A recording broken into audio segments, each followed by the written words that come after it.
When you have an offense that plays just as fast as Tennessee's does, how do you kind of match that without exhausting players out there? Yeah, it's hard. In our background, a couple of us, myself, Coach DeForest, Coach Mitchell, were in the Big 12, so that was every week. That was the type of offense that we played. So, we have to do different things in practice to get reps and make it as game-like as we can. So 2 huddles, trying to run guys as fast as we can at them. And, the biggest piece of that is we have to communicate. That's where the breakdown comes. If we're not communicating, getting the call in. So I have to do a really good job of doing that, and then the kids have to respond as well. With Nico, not a lot of film on him as a starter. What have you seen, though, in kind of the limited games he's played? Yeah, well, we went back and studied him in the summer against Iowa in the bowl game. He's very poised in the pocket. He can extend plays. Smart, understands their system and what they want to do. So, and then obviously against UTC, the first half, very accurate. I don't think he threw an incompletion until midway through the second quarter. So, we're going to have our work cut out, and we're going to show up and hopefully be better than we were a week ago. Speaking of, what do you think you learned? What stuck out from game one? Just self-inflicted things. I mean, the first play of the game, we should have had an interception for a touchdown, and we dropped it.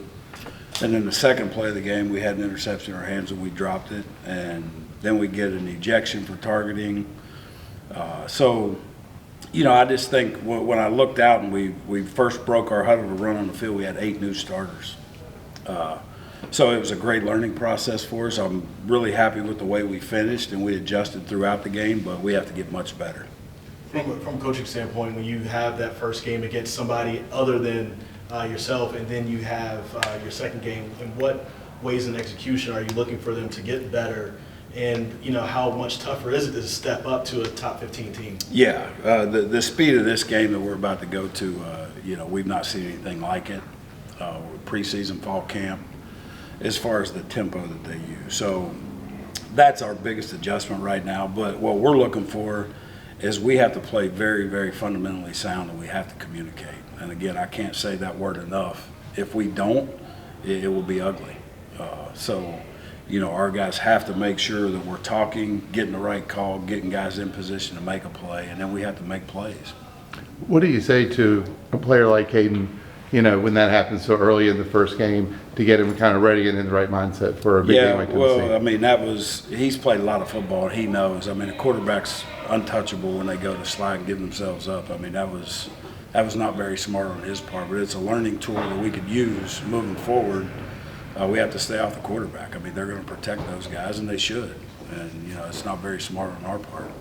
What did it say about Sean to kind of step up once Caden was out? It seems like he took the headset helmet and kind of was able to outrun the defense in his first game at Atlanta. Yeah, Sean's a very good communicator. So, we've worked a lot of different guys with the green dot in fall camp, and Sean happened to be one of them. So the transition was easy. And we missed a couple things that resulted in big plays because we did miss checks. And, with Caden's in there, we missed those? Probably not, but we did. You mentioned 8 new starters, and maybe in a way it's 10 if you count Parker playing most of the game and John Brown playing a new position. But I think Coach Dorn said you only had 5 or 6 missed tackles. Yeah. How important was that to come out of the game? That was big, and out of the 6 that we missed for the game, the one was a 50-yard run by a quarterback. Again, that was a blown assignment, a missed check, and then missed tackles, and we missed 2 on the same play. So, they cost us when we did miss them, but our goal is to not miss any, and so that we have to get better with that. Dave said yesterday that a season isn't determined in week 1 or week 2. How do you kind of balance that and still wanting to win on Saturday? Yeah, and we all know. I mean, obviously right now with the format of everything, your conference games matter. But this is a national game against a great program, and we're going to be better. I promise you that. Defensively, we will be better, or they won't play.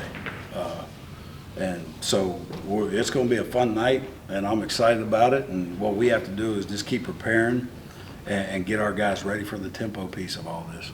DJ Jackson got to play for the first time at State. What's it been like to watch him get that? Yeah, that was a great feeling for that young man. He's missed 3 years, and to get his first snaps and play a lot.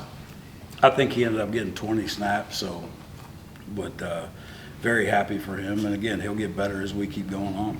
You mentioned the missed plays at the beginning of the game. How critical is it to make those plays against the quality of competition you have this year?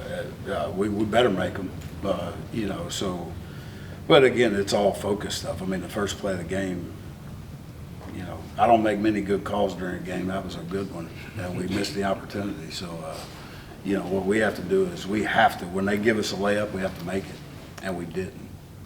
You had to rework safety in Nico room. How did you feel that they held up? Good. You know, there was some, again, miscommunication. We gave up some things, but, you know, it's great to be able to win a football game regardless of the opponent and get better from it. And I think that that's exactly what happened. You know, Western Carolina did a great job, you know, not taking anything away from them. But, you know, our kids are going to learn from their mistakes. We won the game, and, you know, our goal was to be 1-0 at the end of the week, and we were. So, you know, we're never going to apologize for a win. It was ugly, but, you know, it was a win. What kind of urgency have you seen from the players in practice this week? You given kind of the slow start last week and going against the big great opponents in Tennessee, like, hey guys, we got to lock in. Yeah, and that's what I told them. I hope that we were looking to this game going into week 1, which I don't understand why we would do that when we only get 12 opportunities. But, you know, it's time to shut up and put up right now. There's, you know, it's all out there. Again, a national ranked team in a great stadium, a great venue. The world's going to be watching. What are we going to do? And they better come to play.